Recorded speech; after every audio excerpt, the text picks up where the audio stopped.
योग, ध्यान, ज्ञान, भक्ति, क्रिया यानी समग्र आध्यात्मिक विकास करना चाहते हो तो बिल्कुल सही वीडियो देख रहे हो। आज हम चर्चा करने वाले हैं पंच ध्यान विधि का चौथा वीडियो। आज मैं आपको चौथे पार्ट पे बताने वाला हूं। इसके पहले मैं बता दूं कि पिछला वीडियो में हमने क्या चर्चा किया था। हमने तीसरे वीडियो में चर्चा किया था 5 इंद्रियों में से पहला इंद्रिय आंख के माध्यम से यानी दृश्य इंद्रिय के माध्यम से अंतस उतरने की क्रिया, उसे ध्यान कहा था।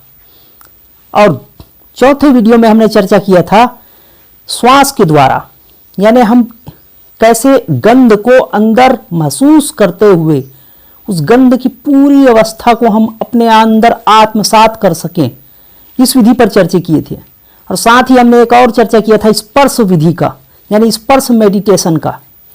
तो इस वीडियो में इन दोनों को छोड़कर यानी हमने पंच इंद्रियों का 3 इंद्रियों के बारे में चर्चा कर लिया। वैसे इंद्रियां बाह्य है, जैसे हम चखते हैं, आज हम चर्चा करने वाले हैं। हम टेस्ट जो लेते हैं, जो स्वाद लेते हैं जिह्वा के माध्यम से, ये हो गई हमारी बाह्य इंद्रिय। रसनेन्द्रिय, हम उनके माध्यम से उन्हें फीलिंग करते हुए अंदर उतरने की कला सीखेंगे। और लास्ट सुनने की जो हमारी इंद्रिय है, जिसे हम श्रवणेन्द्रिय कहते हैं, उसके माध्यम से हम अंदर उतरने की जो कला करेंगे, यानी सुनने वाला बिल्कुल ना बचे और ना ही ध्वनि रहे सुनने की और ना ही श्रोता हो, यानी तीनों त्रिपुटी, सुनना, सुनने की जो विषय है वो, और सुनने वाला। यानी जैसे हम आंखों के माध्यम से जब उतरते हैं तो दर्शन, दृश्य और दृष्टा तीनों शांत हो जाता है। ठीक वैसे ही जब हम अंतस जो हम ध्वनि महसूस करेंगे उसको सुनने वाला भी ना बचे, इस पर हम चर्चा करने वाले हैं। तो सबसे पहले चर्चा करते हैं रसनेन्द्रिय पर। रसनेन्द्रिय यानी जैसे आप गुलाब जामुन लेते हो, शुरू में जो उनका टेस्ट होता है, आपको जो फीलिंग होती है वस्तु के साथ, जो मीठा महसूस करते हो, तो ये जिह्वा के माध्यम से ही मीठा महसूस करते हो। जब आप रात में सो जाते हो तब भी आप मीठा महसूस करते हो। अगर आपने स्वप्न में गुलाब जामुन खाया, तो आप जब भी ध्यान में बैठते हो, सबसे पहली बात तो आपको एकाग्रता होनी चाहिए। और जिन लोगों ने पहला वीडियो नहीं देखा ना, इनका दूसरा तीसरा यानी पहला दूसरा तीसरा वीडियो में मैं बता चुका हूं कि कैसे ये काम करता है पंच ध्यान विधि। काफी सारे लोगों को यही सवाल होता था कि हम अलग अलग विधियों को कैसे आजमाएं।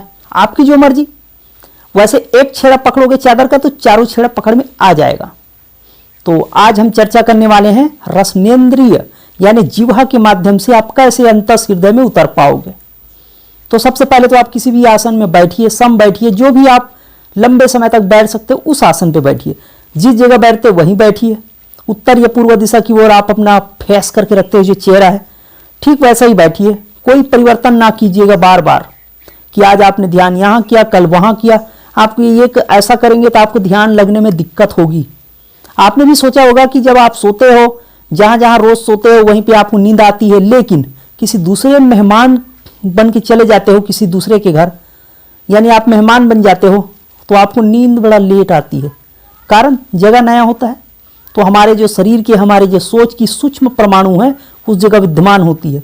इसलिए मैं आपको यही सलाह दे रहा हूं कि जहां ध्यान करते हो वहीं कीजिएगा। अब बात करते हैं रसनेन्द्रिय के माध्यम से कैसे आप अंदर उतर पाएंगे। कुछ लोग इसे जिह्वा को तालू में लगा के रखते हैं और उन्हें रस फीलिंग होने लगता है। इसे एक मुद्रा भी कहा जाता है। तो मैं आपको जीभ काटने की विधि नहीं बताऊंगा। पिछले वीडियो में भी मैंने बताया था, जिसमें जीभ काटने के लिए बिल्कुल नहीं कहा था। काफी सारे लोग जीभ काटते हैं। ये जो जीभ होती है ना, अब मैं एक बार हिंट करके दिखाता हूं। आप मेरी उंगली को देखिए कहां लेके जा रहा हूं। ये जो हिस्सा है उसे काट के जीभ को पलट के पीछे डालते हैं, और ये एक मुद्रा है, लेकिन जीभ काटने की जरूरत नहीं है। आसान विधि बता रहा हूं मैं। जो लोग जीभ काटे हुए हैं उनके लिए भी हमें क्रिया में यही तो दिक्कत है कि हम कर करके अक्रिय होने के बजाय उसी क्रिया में उलझे रह जाते हैं। तो मैं आपको अक्रिय होने की विधि बता रहा हूं। आप जब रस लेने वाले हो और रस की जो वस्तु है उसके बगैर ही आप रस आने लगेगा, तो आपकी एकाग्रता बढ़ने लगी है। इसकी विधि है कि आप जीभ को पलट कर ऊपर लगा लीजिए। अब पूरी पलट के अंदर नहीं ले जा सकते आप, अंदर और भी आपके मांस के टुकड़े जैसा होता है गले के अंदर, गले के पास। तो इतना अभ्यास आपका नहीं होगा, उसमें काफी सारी होती है विधि, तो वो आप ना करें। बस जीभ को आप ऊपर लगा लीजिए। ध्यान इतना सा रखना है, मान लीजिए कि अंगूठा जो मेरा है ये जीभ है, ये जो मैं आपको बता रहा हूं ये जीभ है और ये दांत है, तो ये टक टक टक टक नहीं करिएगा, एकाग्रता नहीं आएगा। बस आपको ये जीभ है तो ऊपर ऐसे लगा के रखिए, बस इतना ही करिए। और आपको फीलिंग करना है, खट्टा मीठा खारा जो भी आपको अच्छा लगता है, लेकिन धीरे धीरे जब इसके अभ्यास करते जाओगे तो आपको दिव्य अनुभूति होने लगेगी, यानी जो रस है बगैर वस्तु का सच में आने लगेगा, आपको फीलिंग होने लगेगा। वस्तु नहीं रहेगा उसके बाद भी आपको, आप में इसमें काफी सारे लाभ होंगे। आपको जो रूखी सूखी भोजन भी खाओगे उसमें भी रस आएगा। जब आप इसके अभ्यास में एकाग्रता आने लगेगी, आपका ये अभ्यास मजबूत होने लगेगी, यानी 15-20 मिनट जैसे आप बैठने का अभ्यास करोगे तो आपके अंदर दिव्य अनुभूति होने लगेगी। और अंतिम का होगा घी जैसा, आपको घी का जो टेस्ट होता है ना, बगैर घी के ही आपको रस टपकने लगेगा। तो ये हो गया रसनिंद्रिय के माध्यम से आप ध्यान कर सकते हो और बगैर जीभ को काटे ही। तो आपने इस बात को समझ लिया कि हम कैसे इसका ध्यान करते हैं। अब मैं आपको पांचवी इंद्रिय के बारे में बताता हूं, जो कि श्रवणेंद्रिय है, यानी आपको सुनने की अभ्यास करनी है। शुरुआत में आपको शांत जैसे बैठते हो पहले वैसे ही बैठिएगा, और उसके बाद आपको घड़ी की जो टिक टिक है उसे भी सुन सकते हो। काफी सारे लोग अपने गुरु का सत्संग सुनते हैं, कुछ लोग अच्छी धुन लगा लेते हैं, जैसे बंसी का धुन। मंदिरों में आपने देखा होगा घंटे रहते हैं, जब भी हम मंदिर के अंदर जाते हैं घंटे को टक से आवाज लगाते हैं और उसकी गुंजन हमारे मन के अंदर, यानी हमारा मन को, ये जो भी विधि है सब मन को जीतने की ही कला है। जो ध्यान कर रहे हैं ना, मन को जीतने के लिए ही कर रहे हैं। हम दुखी इसीलिए तो हैं कि जो चीज हमें चाहिए वो नहीं मिला और हम उसको चाहते रहते हैं और उसकी के चक्कर में तो घूम रहे हैं। मैंने कई वीडियो में बता रखा है, कई बार सत्संग में ये बात बताया कि इच्छा ही दुख का कारण है। किसी व्यक्ति को अगर शराब पीने की इच्छा है, शराब नहीं मिला तो तड़पते रहेगा और फिर उसी के चक्कर में आता जाता रहेगा, उसके लिए काम करेगा। तो अब बातें कर रहे हैं हम यहाँ पे पांचवी विधि, जिसका नाम है श्रवणेंद्रिय। और अगर इसका अभ्यास कर लेते हो तो आपको वो दिव्य ध्वनि सुनाई देने लगेगा। बस आपको सम बैठनी है और आपको सुनने की जो कला है उसे सुनते रहना है। मानसिक सुनाई देगी आपको, जिसे काफी सारे लोग इसे टंकनाद और भी बहुत सारे दिव्य ध्वनि श्रवण अलग अलग नामों से पुकारते हैं। तो आप इसे करिए, आराम से बैठिए किसी भी शांत स्थान पे जैसे पहले बैठ रहे थे, और आपको बस सुनने की अभ्यास में गहरे उतरते जाना है। किस बात की सुनाई करेंगे आप? आंखें यहां रखिए और सुनने का अभ्यास जो है मानसिक करिए कि ऐसी कुछ दिव्य ध्वनि आ रही है। शांत बैठिए और दिव्य ध्वनि जो आपकी जो हृदय के अंदर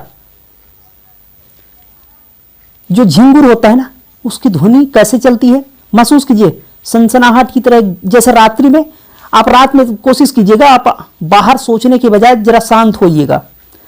रात में जब शांत हो जाते हो तो झिंगूर जो होते हैं ना, जो कीड़े, उनकी जो आवाज आती है सनसनाहट की, वो हमारे अंदर आत्म हृदय में सदा से, जिसे ब्रह्मनाद कहते हैं, अनहदनाद कहते हैं, वो सुनाई देने लगेगा।